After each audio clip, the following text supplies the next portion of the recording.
근데 조광조가 맨 마지막에 어떻게 할 것 같아? 내가 당신을 위해서 모든 충성을 다했고 내가 요만큼도 사적인 게 없었는데 네가 나한테 이렇게 할 수 있느냐? 이렇게 못 따져요. 왜? 왕과 신하는 대등관계가 아니기 때문에. 약사발을 받아라! 그러면 절하고 받아요. 상인 머리 좋잖아. 자수성가한 상인. 상인하고 제사장하고 저런 신과 같은 걸로 논쟁하면 누가 이길까? 에? 제사장이 이겨요. 왜? 제사장은 저게 직업이잖아. 신 이런 거 다 웃기지 말라고 해.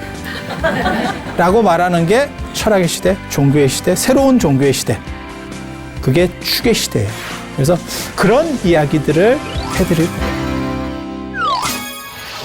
자, 지금까지 이야기한 이런 신에 대한 의심, 그 다음에 진리에 대한 이런 추구, 그게 뭐냐면 신을 대체하는 진리라고 하는 개념이에요.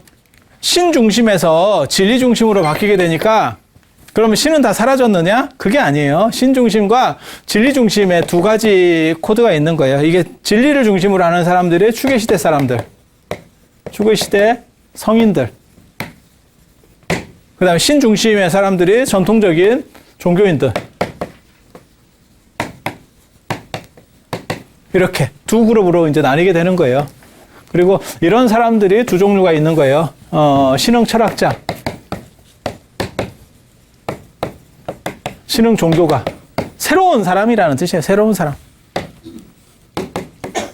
이렇게 두 가지.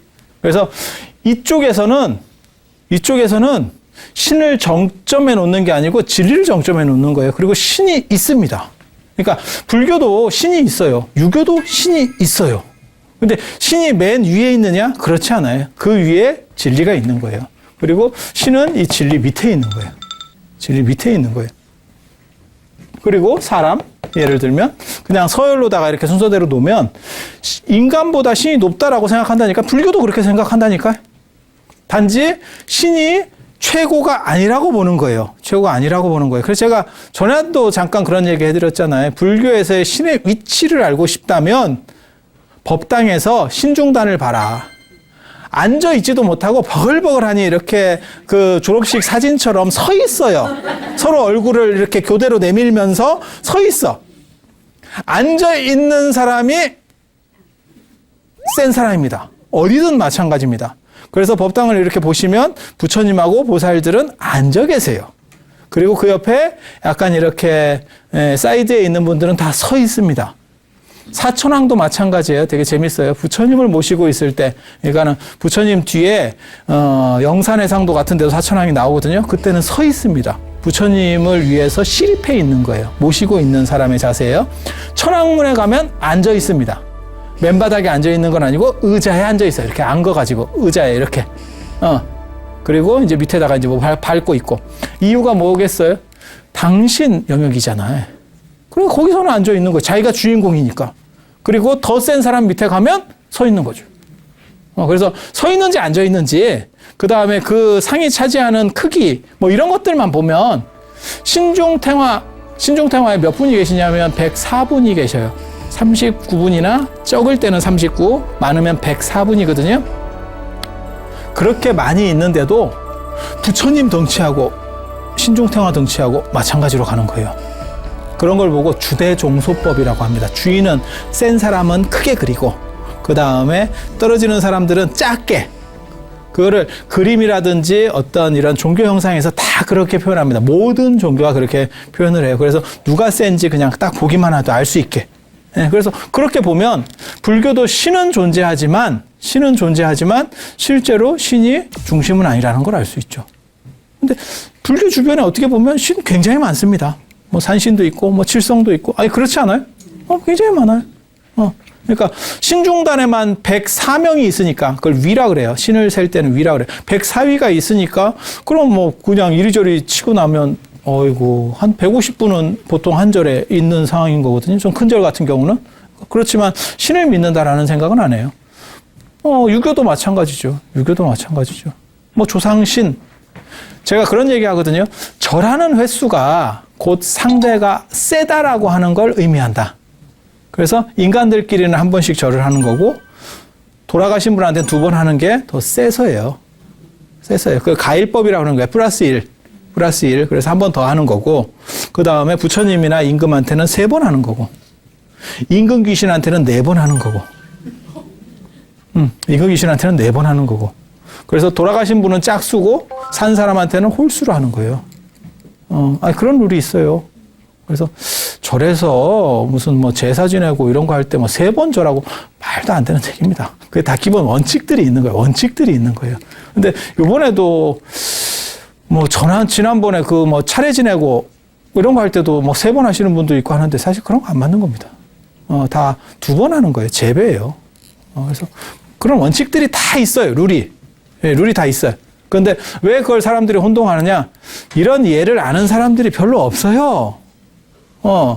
그러니까 관습적으로 사람들이 알지 스님이라고 아는 게 아니에요. 왜? 따로 교육받는 일이 없어요. 따로 교육받는 일이 없어요. 당신은 어떻게 아느냐? 찾아봐서 알아. 찾아봐서 알아. 그래서 유교에도 신은 존재하는 거예요. 도교에도 신이 존재해요. 옥황사제 같은 경우가 다시 그 신인데 신이 존재하는 거예요. 그래서 신이 있지만 그 위에 진리가 있는 거예요. 사람이 있고 그 다음에 짐승이 있고 축생이 있고 그 다음에 이 밑에는 뭐 덜 떨어진 것도 있고 뭐 식물도 있고 상태 안 좋은 뭐도 있고 뭐 이렇게 쭉 이렇게. 그래서 이런 존재들도 진리를 터득하고 있는 거예요. 그러니까 진리값으로 얘기하면 이 진리가 100이라고 생각을 해봐. 진리는 100이야. 그러면 얘는 한 80 정도의 진리값을 가지고 있는 거야. 사람은 예를 들어서 뭐 한 60 정도를 가지고 있는 거야. 짐승은 한 40 정도를 가지고 있는 거야. 식물은 뭐 한 20 정도를 가지고 있는 거야. 실제로 유교문헌에 보면 뭐라고 나오냐면, 사람은, 올바로 이렇게 똑바로 기운이 통하게 됐기 때문에 머리를 하늘로 둔다. 라고 돼 있고, 짐승들은, 기운이 치우쳐 있기 때문에 머리가 옆으로 간다. 돼지는 평생 하늘을 못 본다. 이런 얘기 들어보셨어요? 돼지는 이게 안 된다네요. 이게 안 된대요. 스트레칭을 좀 하든가. 내가 그 얘기를 듣고 무슨 얘기를 했냐면 차 빠져서 보면 될 건데 굳이 고정관념을 가지고 이렇게 한 상태에서 자꾸 이렇게 보려니까 안 되지. 그냥 누워. 별을 보고 싶으면 누워. 그래서 유교에서 그렇게 얘기해요. 그리고 식물은 기운이 전도돼 있어서 뒤바뀌어 있어서 머리를 땅으로 받고 있다. 뿌리를 머리라고 생각하는 거예요. 그건 그냥 유교적 얘기예요. 그냥 이런 식의 판단 비슷한 거를 하고 있는 거예요. 그래서 예를 들어서 축생 중에서도 수련을 하는 놈이 있어. 수련을 막 해가지고 열심히 수행을 하면 걔는 능력치가 막 올라가는 거예요. 진리값이 막 늘어나는 거야. 그러면 인간보다도 훨씬 뛰어나. 거의 막 신적으로 되는 거야. 그래서 열심히 수련을 해서 70 정도가 되면 이런 놈이 누구예요? 뭐 구미호 뭐 이런 애들 있잖아. 걔네들이 대부분 수련하기 때문에 어떤 구슬 같은 걸 갖고 있어. 구슬 같은 걸 뭘 하나씩 갖고 있어. 여우구슬, 뭐 여의주, 뭐 이런 것들을 갖고 있어. 그거 봐봐. 구미호 얼마나 인간으로서는 따라갈 수 없는 덤블링 실력을 갖고 있잖아. 금메달리스트예요. 양악선 게임도 안 된다니까. 제가 그래서 그런 얘기도 해주는데, 양악선은 쫄쫄이 입고 도니까 그만큼 도는 거지. 한복 입고 한번 돌아봐. 한복 입고 머리 풀어헤치고 한번 돌아봐. 그게 제대로 착지가 되는 줄 아나. 근데 구미호 얼마나 착지 잘해. 그죠? 대단한 거요. 대단한 거요. 덤블링 수련을 한 거잖아. 그래서 이런 식들이 있는 거예요. 실제로 중국 영화에 보면 이 식물이 이렇게 막 수련을 해가지고 능력을 가졌다라고 하는 것들도 있어요. 우리도 그런 얘기가 있는데 그게 목신, 선왕신, 어떤 나무를 뭐 베려고 했는데 뭐 사람이 죽었고 뭐 이런 얘기 못 들어보셨어요? 그리고 예전에 보면 천녀유혼이라는 영화 보면 이게 그 나무 귀신 얘기예요. 중국에 우리식으로 말하면 뭐 춘향전 뭐 이런 것처럼 뭐 4대 판소리 있듯이 중국에도 그런 얘기들이 있거든요. 그래서 백사전, 그 다음에 천녀유혼, 양삼백, 추경대, 양백이라고 하는, 양축이라고 하는 그거하고, 그 다음에 또 한 가지가 견우직녀 얘기하고 뭐 이런 얘기들이 있어요. 그런 얘기들이 있어. 그래서 그 중에서 천녀유혼이라고 하는 거 보면 그 나무 귀신 얘기예요. 나무가 수련을 해가지고 막 500년, 1000년 동안 막 해가지고 어떤 뭐 신적인 능력을 가졌대. 막 그런 얘기들이에요. 그래서 이런 것들을 관통한 어떤 진리값이 있는 거고, 부처님이나 이런 성인은 이렇게 되는 거예요. 그래서 인간이지만 신보다 높은. 그래서 불교에서는 뭐라고 얘기하는 거냐면, 신도 언젠가는 죽는다. 신은 변화하지 않는 것처럼 느껴지지만 실제로 신도 우리보다 더 오래 살 뿐이지 결국은 쇠하고 죽고 끝난다. 라고 하는 거예요. 그러니까 뭐하고 똑같은 거냐면, 하루살이가 인간을 보면 인간을 신처럼 볼 수도 있다는 거예요. 그래서 그 하루살이 입장에서는 평생 이 사람을 관찰해도 하나도 안 늙어. 그럼 우리는 안 늙느냐? 확 같지. 여러분들 한번 봐봐. 그죠? 막 밭고랑이 패여 있다. 그나마 요즘은 자외선이 적으니까 뭐 이렇게 잘 하니까 그나마 다행이고, 예전에 어른들 뵈면 진짜 시골에서 일하시는 분들 보면 이렇게 얼굴에 진짜 막 고랑이 있지. 삶의 흔적. 참 힘들게 사신 분들이에요. 그래서 그렇게 생각하시면 돼요. 그렇게 생각하시면 돼요. 그래서 마치 인간이 신을 볼 때 신이 대단한 것처럼 보는 거는, 실제로 하루살이가 인간을 보면서 저 양반들은 불로불사의 존재인가 봐. 왜? 자기네들은 대를 이어서 관찰해도 이 사람들은 아무 변화가 없어. 하루살이가 자기 자식한테 유언을 남기는 거야. 저 사람을 계속 관찰해라. 또 유언을 남기는 거야. 10대째 관찰을 했어. 한 개도 안 변해. 그러니까 영생하는갑다 이렇게 판단을 한 거야. 영생은 개뿔이 무슨 영생이야. 다 사가가지고 이러고 있는데. 그래서 이런 식의 사고를 할 뿐이지, 그거는 보는 견해가 적어서 나타나는 착각이지 실제로 신도 훅 간다 라고 하는 게 불교에서 말하는 거예요. 그리고 추계시대 종교는 다 마찬가지예요. 그러니까는 추계시대 종교의 목적은 성인이 되는 데 있는 거고, 그 목적을 도달하는 방법으로서의 진리가 있는 거예요. 그래서 유교에서도 똑같은 얘기를 해요. 예전에 그 율곡이 유명한 얘기가 있어요. 율곡. 제가 그 얘기 굉장히 좋아하거든요. 내 공부는 성인이 되는 데 있고, 성인이 되지 않으면 내 공부는 끝난 것이 아니다. 성인이 될 때까지 내가 계속 공부하면서 가는 거야. 그게 내 삶의 목적이다. 그걸 위기지약이라고 합니다. 자기를 위한 공부. 자기를 위한. 유교에서는, 이 신유교에서는, 성리학 쪽에서는 위민지약, 위기지약 이렇게 얘기를 해요. 위민지약은 백성을 위한 공부. 그러니까는 정치술. 그 다음에 위기지약은 자기 수양론. 그리고 그 중에서 높이 쳐주는 건 자기 수양이에요. 자기 수양. 그러다가 동아시아가 망한 거예요. 왜? 수양하는 사람이 정치를 잘 못해. 참선 오래 했다고 정치를 잘할까? 정치는 기술이요. 기술이에요. 그렇다 보니까 나중에 이제 나라 개판이 되는 거거든. 수양 중심으로 가니까. 그래서 유교에서도 성인이 되는 걸 목적으로 하는 거고, 도교에서도 그 도를 닦아서 신선이 되려고 하는 거예요. 내가 신선이 되는 거예요. 물론 신선돼서 뭐가 좋은지는 모르겠어요. 내가 어렸을 때 그 신선 얘기들을 계속 보면서, 유양의 이 열선전이나 뭐 안 그러면 뭐 신선전 이런 것들을 보면서 무슨 생각을 했냐면, 한나라 때 그런 책들이 많이 나와요.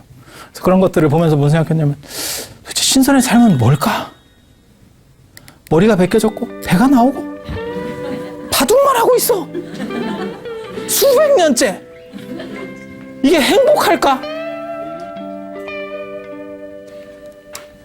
그래서 이렇게 성인이 되는 거를 목적으로 해서 이 사람만 성인이 될 수 있습니다.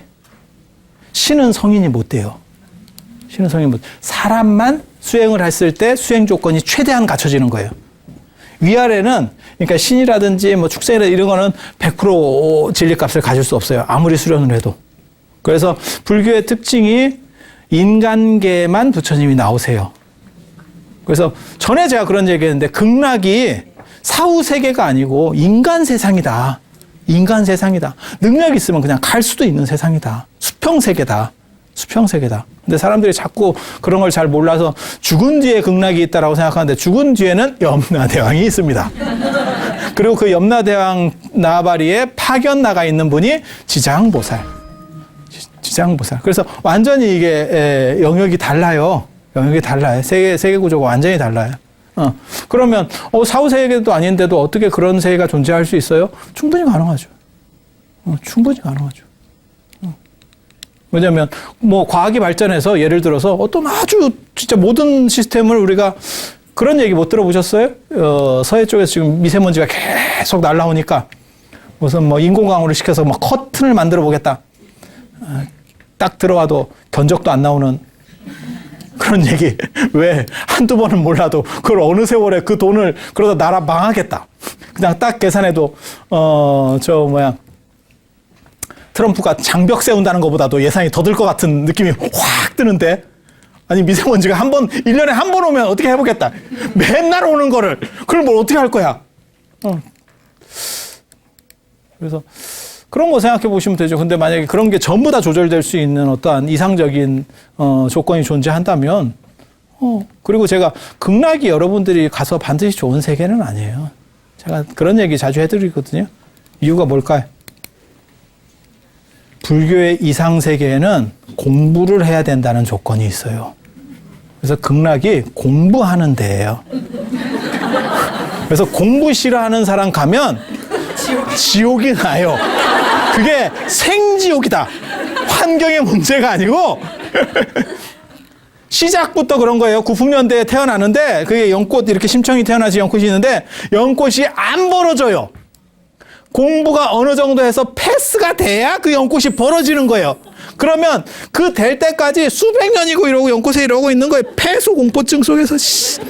그러면 그때 뭔 소리가 들려? 스피커로 아미타 부처님의 법문이 들린다는 거예요. 귀로 씻겨서 어느 정도 이상 성숙이 되면 애가 공부할 정도 되겠다. 그때 열어주는 거예요. 그리고 그런 정도가 돼야 이제 그러면 의식이 환기가 되면서 자기가 이제 젊은 몸으로 이렇게 싹 뭐가 이렇게 되는 거지. 안 그러면 이게 탈매들만 다 가 있지. 뭐 경로당도 아니고. 어떻게 하겠어요. 그래갖고 아미타 부처님이 그거 알아듣겠어요. 그러면 뭐라고요? 이렇게 하면 얼마나.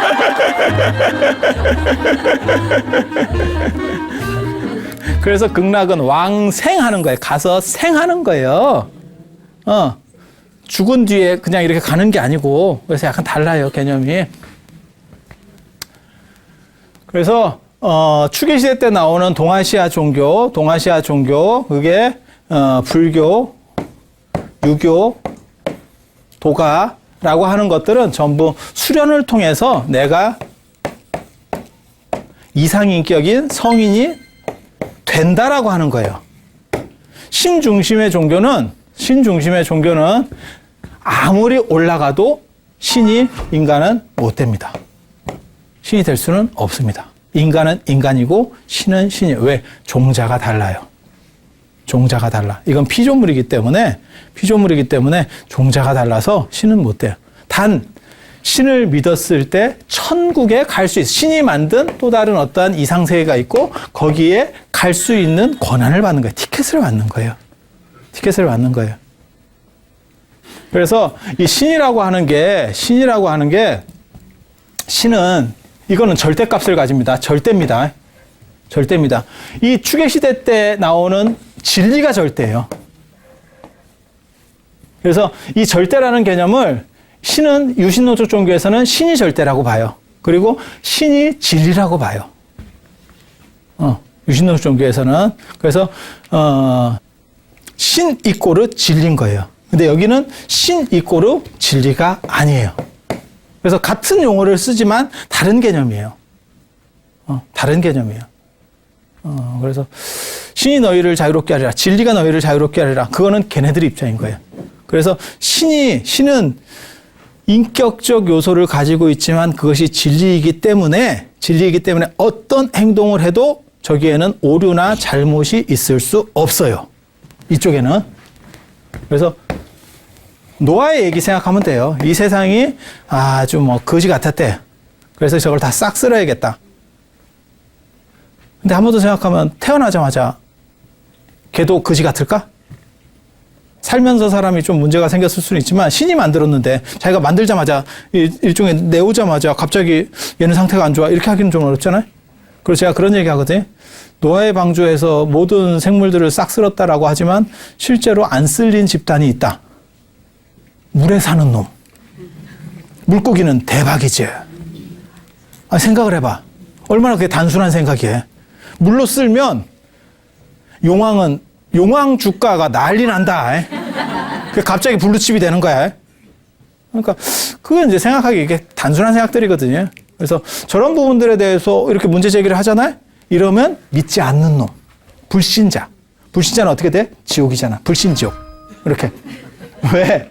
신이 곧 진리고 절대이기 때문에 여기에는 의문을 제기하면 안 돼요. 왜? 라고 하는 얘기를 제기하면 안 돼. 그래서 이런 종교는 그냥 종교요. 그냥 종교예요. 이런 종교는 진리고 이거는 합리성이라고 하는 부분이 존재해요.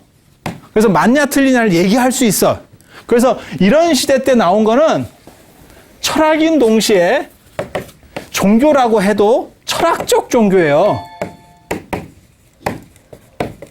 그래서 무슨 일이 벌어지냐면 불교는 학교가 적잖아. 대학이나 이런 거 진짜 안 만들었지. 불교 학교가 다 해봐야 대학이라고 하는 게 다 해봐야 동국대, 승가대, 중앙승가대, 그 다음에 위덕대, 금강대, 뭐 영산선학대인가? 이렇게 한 다 100개밖에 없어요. 이에 비하면 개신교 학교는 굉장히 많지. 학교를 우리가 동아시아 문화가 이제 무너지는 바람에 학교를 제대로 못 만든 것도 있지만 거기에 또 다른 이유도 있어요. 왜? 이거는 철학적 종교이기 때문에 철학과에서도 가르친다니까, 불교를. 불교, 유교, 도가는 철학과에서도 가르쳐요. 얼마 전에도 국립대 지금 요번에 교수 2명 충원했거든요. 지방 국립대 철학과 교수 2명 충원했는데 예전에는 그게 유교 TO들이 있었는데 이제 요즘은 유교가 더 적어졌잖아요. 많이 적어졌잖아요. 그러니까 유교보다도 이제 그런 동양 철학과 구조가 어떻게 되어 있냐면 동양 철학, 서양 철학이 이렇게 돼 있어요. 서양 철학, 동양 철학. 그리고 동양 철학 안에서 뭐 유교하는 사람이 있고 불교하는 사람이 있고 이래요. 근데 예전에는 여기 선생이 한 명이면 유교 쪽이 더 많았어요. 근데 지금은 시대가 바뀌니까 불교 쪽 선생을 쓰려고 해. 그렇게 되는 이유가 뭐냐면 이거는 철학과 안에서 이래요. 그럼 철학과 안에서 기독교나 이런 이슬람을 가르치느냐? 안 가르칩니다. 이유는 저거는 따질 수가 없어요. 신이 왜 이 세상을 싹쓸이를 했대요? 그렇게 묻는 자체가 지옥이라니까요. 그거는 지옥이라니까요. 그건 성립이 안 되는 거예요. 그러니까 그걸 따질 수가 없어. 그래서 얘네는 뭐라고 하는 거냐면 이걸 신학이라고 하는 거예요. 신학.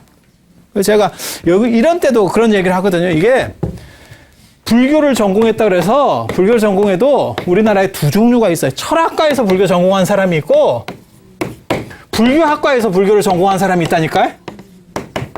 불교학과에서 불교를 전공한 사람이 말도 훨씬 잘 못합니다. 왜? 그냥 옹호적인 얘기만 하면 되는 거야, 거기는. 철학과에서 하는 사람들은 비판적으로 얘기를 해요. 비판하다 보면 말이 더 잘 돼. 왜? 뭔가 틈을 찾아야 될 거 아니야. 우리는 어느 과 출신일 것 같아? 그런 거예요. 저는 철학과 출신이에요. 저는 철학과 출신이에요. 그래서 불교 쪽하고 이게 달라요. 이거는 저 신학하고 똑같은 거예요. 이건 종교학이에요. 종교 쪽에 해당하는 신학에 해당하는 거고 얘네는 얘네 학교가 아니면 이걸 가르쳐주지 않아요. 그러니까 학교를 어떻게 해서든 만들어야 돼. 뭔 얘기인지 알아요? 불교는 굳이 불교 학교가 아니라도 가르쳐준다니까. 어느 정도는. 철학과에서 불교 선생이 있으면 교양으로 하나씩 들어가. 교양으로 하나씩 들어가. 성대에도 불교 수업이 있어요. 성대에도 불교 수업이 있어. 그리고 외국에도 뭐 미국이라든지 이런 데 불교 전공 그런 학자들이 있는 게 뭐냐면 철학과 안에 있는 거예요. 그 사람들이. 철학과나 종교학과 안에 있는 거예요. 그래서 학교를 안 만드는 이유 중에 하나가 뭐냐면 저런 쪽에서 어차피 그거 하는 사람이 있는데 뭐. 그래서 이쪽은 부처님도 불교에서는 부처님, 그 다음 뭐 유교에서 공자, 비판 대상이 될 수 있습니다.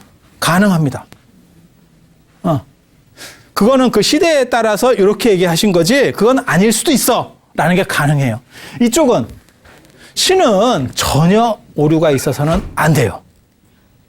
그래서 얘네는 어떻게 하는 거냐면 무조건 찬양하고 있는 거예요. 그게 노래 부르는 거예요. 그러니까 할 게 뭐 있어? 기도 간증. 내가 이렇게 해보니까 이렇더라 이런 거. 그러니까 비판이 안 되니까. 우리는 비판도 가능해요. 비판도 가능해요.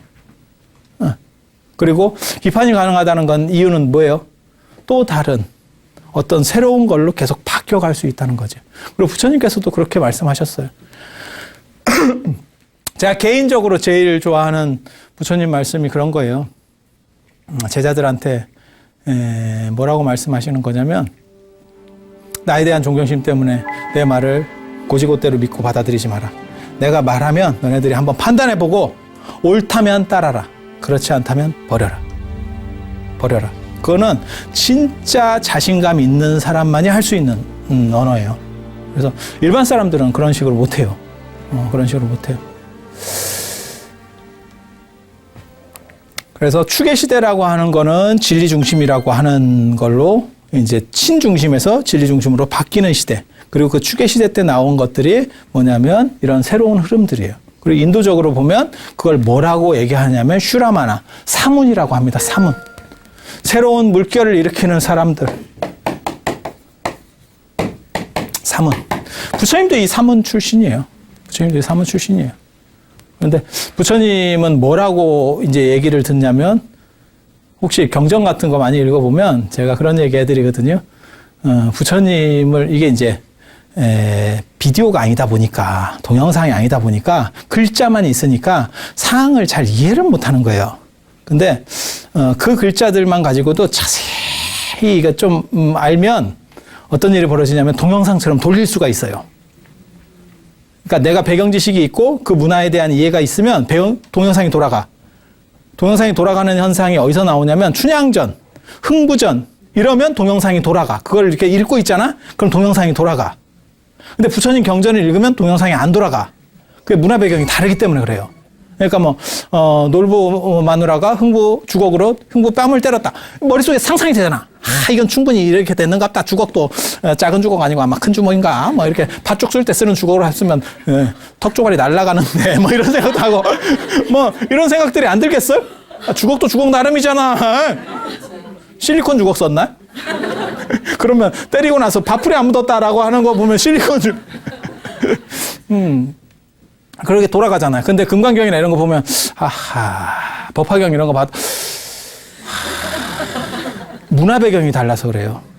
근데 불교가 어렵지 않아요. 제가 늘상 얘기하는 거 있어요. 불교가 왜 이렇게 쉬운데 사람들이 잘 못 알아들을까? 라는 얘기를 제가 계속 하거든요. 그런 거는 사실은 그게 금강경을 구마라집이 번역한 겁니다. 구마라집이 300년대 사람이에요. 1700년 동안 업데이트를 안 한 버전을 보면서 이해될 거라고 생각을 하세요? 그게 더 도둑놈 같은 심보다. 그게 더 도둑놈 같은 심보야. 그냥 1700년은 놔두고 우리가 100년 전에 김이 독립선언문도 못 읽어가지고 잘 이게 뜻이 안 통해서 외웠어요, 학교에서. 고등학교 때 이걸 외우는 시험이 있었다고. 모르겠어요. 여러분들은, 여러분 서당 출신일 수도 있으니까. 아무튼 뭐 우리 때는 그런 걸 외우는 것도 있었어요. 그래서 선생님이 손바닥을 때리고, 이제 좀 더 잔인하면 손등을 때리고, 뭐 이런 여러 가지 뭐 있었어요. 근데 불과 100년 전 것도 이해를 못해서 우리가 그런 현상을 겪었었는데 1700년 전 거를 읽고 그냥 순식간에 수수수 외울 수 있다면 그게 더 이상한 거 아니에요? 아니 그렇지 않아요? 그냥 한번 생각해 보세요. 그러니까 당연히 잘 뜻이 안 통하는 게 맞는 거예요. 그러니까 불교가 어려운 게 아니고 친절하지 않은 거예요. 우리 선배들이 친절해. 그걸 계속 누군가 조금씩 바꿔가는 거야 되는 거예요. 뭐하고 똑같은 거냐면 스티브 잡스가 그래 사과폰을 만들었어. 그걸 스티브 잡스 걸 지금 우리가 쓰고 있는 게 아니라니까. 그 뒤로 계속 바뀐 버전. 지금 세계적으로 유행하는 거는 팀 쿡의 스마트폰이지 스티브 잡스의 스마트폰이 아니에요. 그리고 그걸 얘네들이 조금만 잘못해가지고 적용시키지 못하고 새로운 기술들에 대해서 좀 방관하면 시장이 얘네를 선택하지 않을 겁니다. 삼성 같은 경우가 지금 중국에서 1%대라잖아요. 스마트폰 시장 점유율이 1%대. 그리고 1%또 무너진다는 거예요. 예전에는 삼성이 1위였었어요. 그게 현실이에요. 1700년 동안 스마트폰을 애플에서 놓고 있어봐. 똑같은 거 갖고 1700년 동안 팔아먹어봐. 몇 개나 팔리겠냐?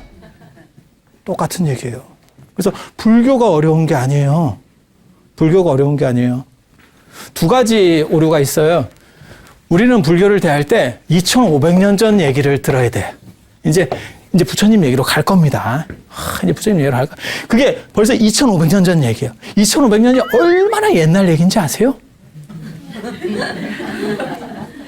그러니까 지금 여러분들이 2500년 하면 그래요? 이렇게 생각할지 모르지만 국립중앙박물관, 용산중앙박물관에 가서 봐봐. 2500년 전에 유물이 뭐가 있나? 눈으로 볼 만한 게 거의 없어. 이게.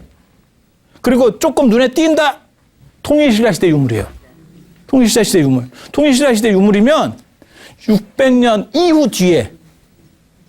그러니까 그거보다도 1000몇백 년 전 이전이라니까? 2000년 전에 무슨 일이 일어난 줄 알아? 예수만 무슨 뭐 무리를 갖고 이랬는 줄 알아? 고주먹도 걷고 아래서 나오고 거북이 그거 몰라? 아니 고주먹 얘기 나오잖아. 거기서 나오잖아. 그래 부여놈들이 막 하니까 도망가다가 여기 염리대술 딱 이렇게 하니까 내가 천재 하느님 해모수의 아들이고 그 다음에 저 황하의 신 황하의 신이 우리 할아버지인데 하백의 황하의 신의 딸의 아들인데 쉽게 말해서 우리 할아버지가 황하의 신인데 길을 열어라 이랬더니 거북이하고 잉어 같은 놈이 막 뛰어나서 오작교 건너듯이 이렇게 걸어갔대잖아. 징검다리로. 그 시절에 2000년 전에 그렇게 안 한 놈이 없어. 유명한 놈이면 다 그렇게 했다고. 박경거사 아래서 나오잖아. 누구 말 맞다는 다 양계장 출신들. 금화왕도 그렇게 나오는 거고 아래서 나오고 하늘에서 내려오고 김할지도 마찬가지 아니요. 이렇게 여러분 조상들이 다 그런 분들이에요. 그게 언제 얘기냐? 2000년 전 얘기요. 2500년 전에 도대체 무슨 세상이 있었는지 몰라. 2000년 전만 해도 어벤져스의 시대가 있었던 거야. 진짜 다 한가닥씩 했어. 하늘 날아다니는 거의 그 당시에 조금 하는 사람들은 다 좀 날라봤다. 다 날라봤어. 그러던 시절이야. 그거보다 500년을 더 뒤로 가야 돼요. 500년을 뒤로 가야 돼. 제가 그래서 그런 얘기 하거든요. 부처님 얘기는 둘째치고 이 나라에 있었던 2500년 전 얘기를 해도 저는 역사를 고대사를 전공한 사람이에요. 얘기를 해도 여러분이 알아듣겠냐? 쉽지가 않다. 쉽지가 않다. 이 나라 걸 얘기해도 부처님 거 아니고 율곡이나 퇴계가 쓴 책을 가지고 수업을 해도 그럼 쉬울 것 같아요? 택도 없습니다. 택도 없어요. 진짜 그게 현실이에요. 율곡이나 퇴계가 언제적 사람인데 400년, 500년 전 사람이에요. 그게 비해서는 훨씬 번역된 걸로 하면 될 것 같아요? 어때? 반야심경 번역해 놓으니까 뜻이 쏙쏙 들어와?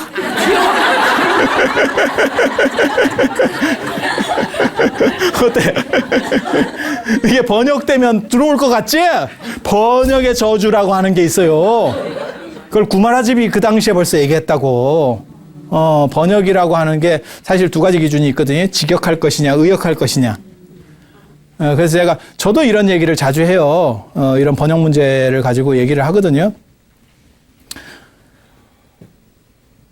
요즘 번역 중에서 사람들한테 가장 먹히는 번역은 이산해연선사 발언문이에요. 그리고 이산해연선사 발언문을 원문하고 대조해보면 50% 이상을 자기가 지어냈어요. 번역하는 사람이. 그래서 그러니까는 뼈대만 남기고 싹 해체하고 그러니까 리모델링이 두 종류가 있는 거야. 그러니까 그냥 앞에만 이렇게 해가지고 리모델링 하는 경우도 있고 이게 그 건물이래? 싶을 정도로 리모델링 해놓은 게 있어. 이게 신축하고 똑같은데 리모델링이라네? 라고 하는 경우가 있어.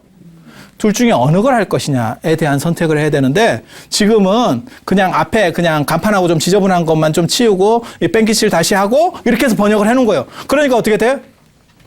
반야신경을 한문으로 할 때나 한글로 할 때나 내나 모르고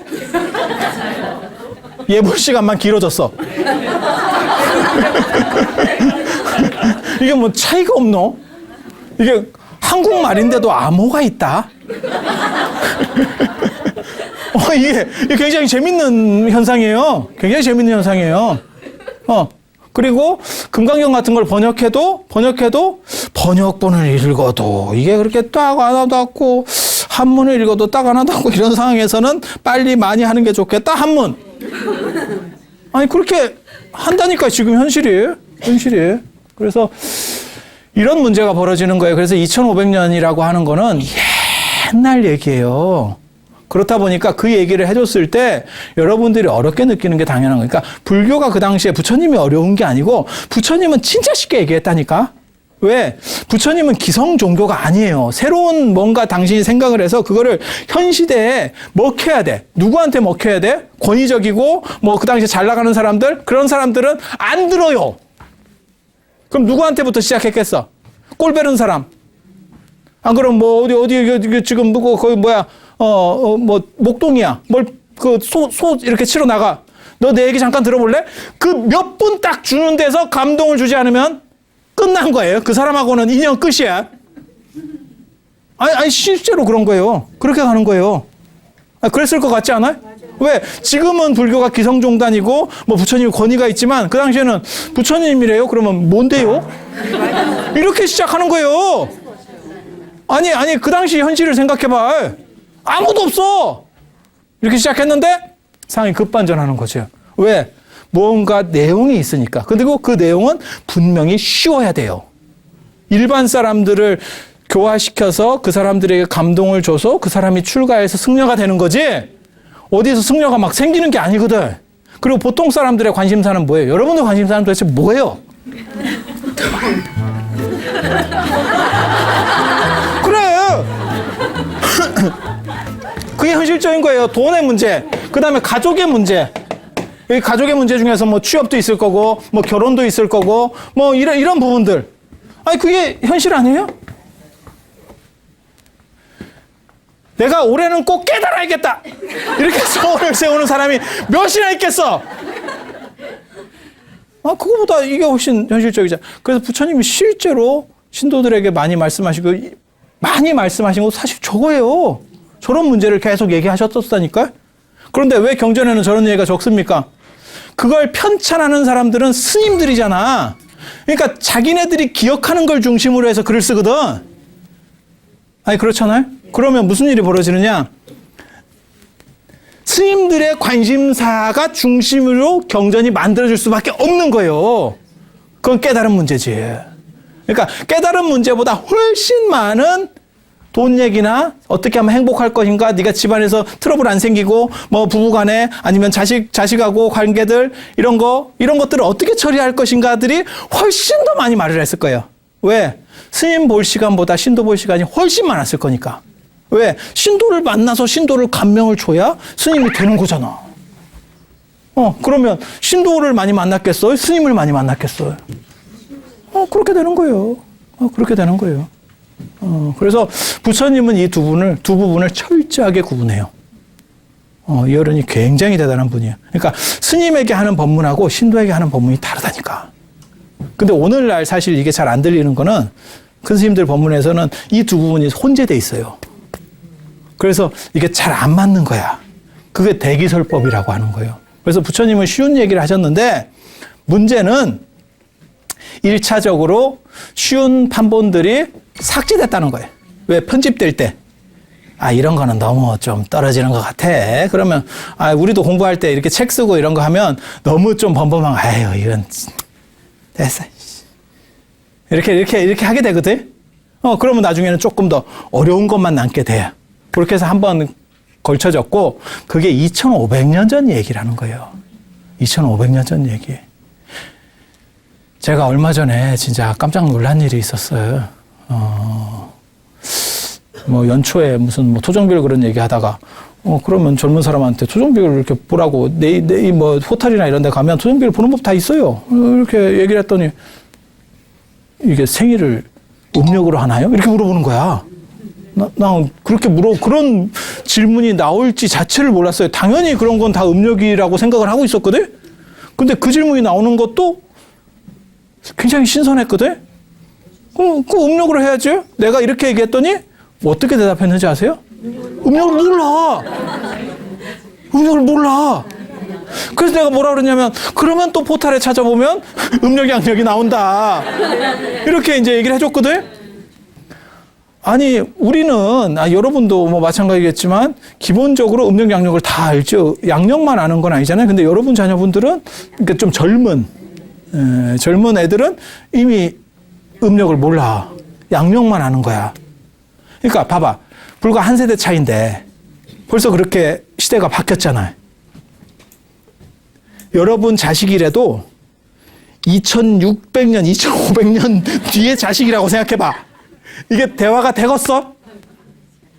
쉽지 않지. 쉽지 않지. 그래서 어려운 것처럼 느껴지는 거예요.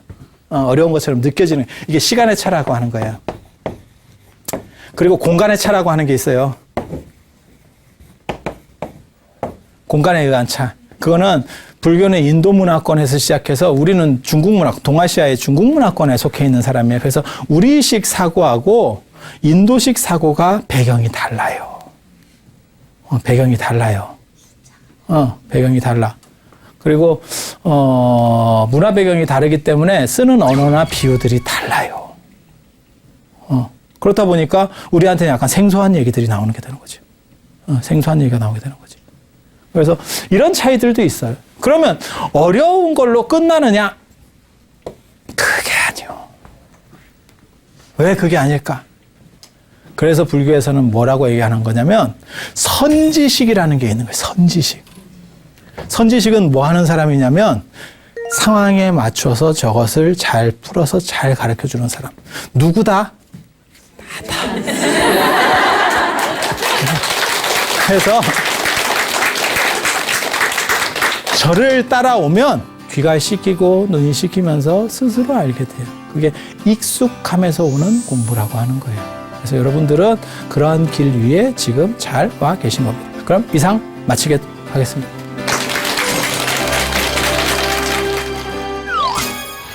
그런 거 사실 궁금하지 않으세요? 이 세상은 어떻게 시작됐을까? 이 세상에는 끝이 있을까 없을까? 죽은 뒤에는 뭐가 있을까 없을까? 어때요?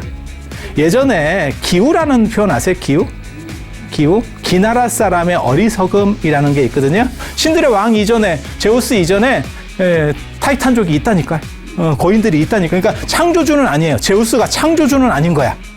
창조주는 아닌 거야. 그래서 자기 아버지가 크로노스잖아. 요 아트만이 인간의 몸에 어떤 핵심이 있는 거야. 걔가 죽고 살면서 윤회를 하는 거야. 핵심이 있나? 사람에게? 어때요? 우리 몸에, 이 인간의 몸에서 가장 빼놓을 수 없는 핵심이라고 할 만한 게 뭐가 있을까요?